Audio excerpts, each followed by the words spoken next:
Mali, for taking the time out and speaking to us here on ET Now. We're talking about Claude Mythos. How real is the threat of this particular tool to banks and financial institutions, given that access to Mythos tool is rather restricted as of now by Anthropic?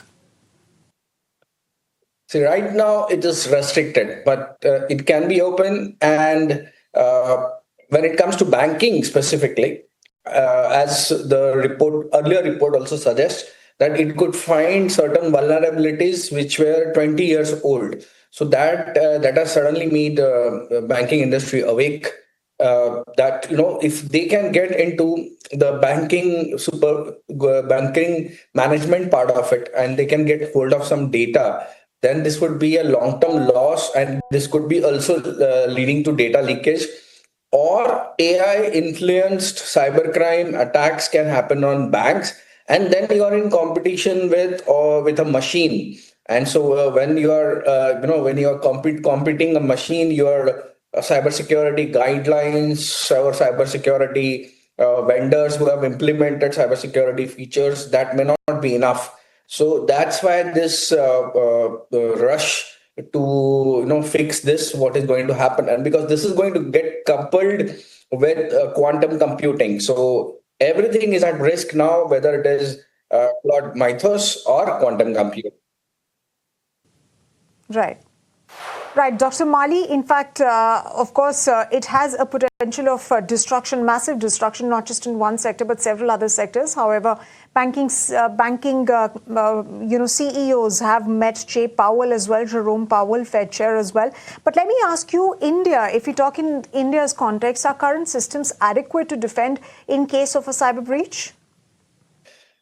I'm afraid that we are banking sector is always limited to secure in relation to cybersecurity, which is only up to following RBI's compliance. So that is the hitch, proactive cybersecurity compliance or proactive cybersecurity threat defense is missing sometimes in various banks. And why this so? Because banks are inclined towards satisfying what are the compliance and cybersecurity guidelines of RBI. The regulator compliance is there foremost on their head, and not the cybersecurity related compliances, cybersecurity related threat monitoring or patching systems when it comes to the current level of threat. And I suppose when it comes to AI and the new Claude model, the threat level has gone beyond imagination. It has gone beyond RBI cybersecurity guidelines. Right, Dr. Mali, but you're essentially talking about the fact that, RBI has also certain cybersecurity guidelines, but do India's laws, cyber laws, they need a relook at what's stopping the government from essentially having a relook at that, because bad actors are only getting smarter? Exactly. That's a good question. In the age of AI, before AI, breaks your cybersecurity, or before AI does a bigger damage to Indian financial industry, I suppose that India should come out with its responsible AI guidelines. India should come out with its AI framework.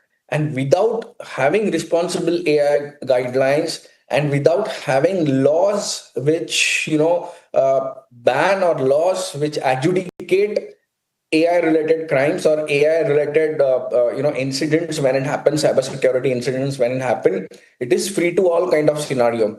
And older law, yes, we have older law, the IT Act 2000 and the BNS, but they are not exactly enough, because there are so many questions to be answered. If AI does some mistake, then who should be blamed? Because ultimately loss is to the customer of the bank. But who should be blamed? The bank, the regulator, RBI, or the AI algorithm provider, or the machine which is executing it, or the staff which is doing it. So to fix this liability in Indian banking industry is the important need of the hour. Right. Right, Dr. Bali, but I mean, when you look at the West Asia war, we did see that Claude AI, or at least there were reports that suggested that Claude AI was used to aim at targets, and of course, back then, a couple of weeks back, security experts had raised concerns about the use of AI, or rather the misuse of AI. When you talk about policy, particularly when it comes to India, we've seen that the IT Act has been amended to make some changes related to AI and deepfakes and how the misuse of those AI deepfakes that should be controlled. So, what kind of tweaks are needed in the IT Act, or do we need a separate law altogether, especially when it comes to cybersecurity breaches or even AI-led cybersecurity breaches? See, you can really take any side. You either modify the existing law or you bring in a new law. Both the amount of work you have to do is the same.